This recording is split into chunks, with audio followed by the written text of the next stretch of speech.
Donc je me retrouve maintenant sur le site web angular.io dans la section documentation et je suis allé dans la section fondamentale, architecture et survol de l'architecture.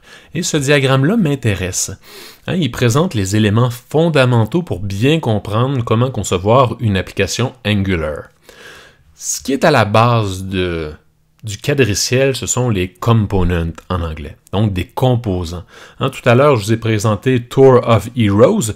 Il y avait une liste des top heroes et donc ça, c'est un component. Il y avait le moteur de recherche, ça aussi, c'est un component. Il y a la fiche détaillée d'un héros, ça aussi, c'est un component. Donc, à la base, les composants sont ce qu'on appelle les building blocks, les blocs de construction d'une application Angular. Et qu'est-ce qu'on peut voir ici, c'est qu'il y a aussi les templates. Les templates ou les vues, c'est un langage qui ressemble au HTML, mais qui est un petit peu modifié, augmenté grâce à certaines directives Angular. On va le voir tout à l'heure dans le code, mais dans un template, par exemple, on pourrait avoir des conditionnels. On va voir l'instruction ngIf, ng pour Angular if, ça nous permet de faire des conditionnels. Il y a aussi le ngFor qui nous permet, entre autres, de faire des boucles directement dans le HTML. Et vous allez voir que c'est beaucoup plus simple que d'écrire du JavaScript. Il y a toute une puissance derrière les templates. Et les flèches ici. À partir d'un template, par exemple, on peut faire du event binding. Ça va nous permettre, entre autres, de dire, OK, tel élément de mon template, par exemple un paragraphe ou un div ou un hyperlien, lorsqu'on clique dessus, ça va exécuter du code de mon component, donc une fonction ou une méthode de ma classe component. Donc, ça nous permet de faire du event binding.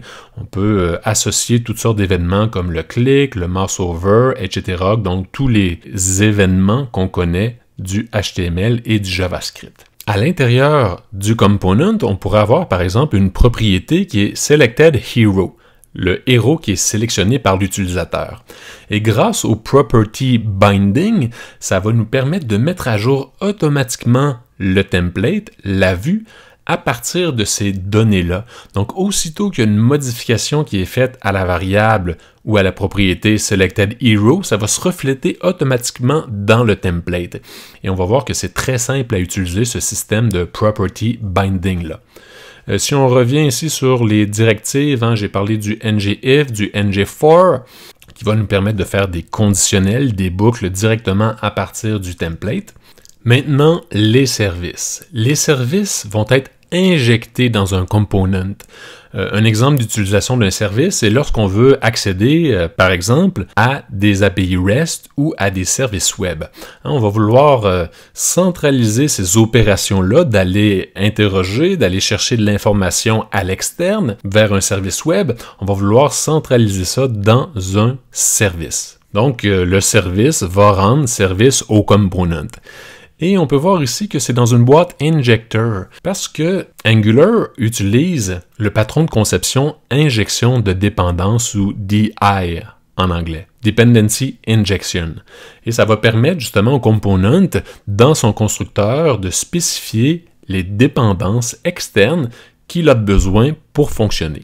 Donc, on va voir ça éventuellement dans le code. Et finalement, je terminerai avec les modules. Si on veut regrouper différentes fonctionnalités, on peut les regrouper dans des modules. Et il y a un module de base pour chaque application Angular qui est le root module.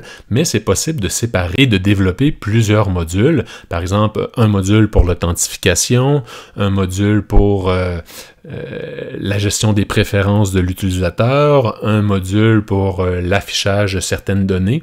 Donc, on peut développer plusieurs modules pour regrouper de façon intelligente nos components dans notre application Angular. Donc, j'espère que ça vous a quelque peu éclairé sur l'architecture de base du quadriciel Angular. Maintenant, je vous propose d'aller dans le code.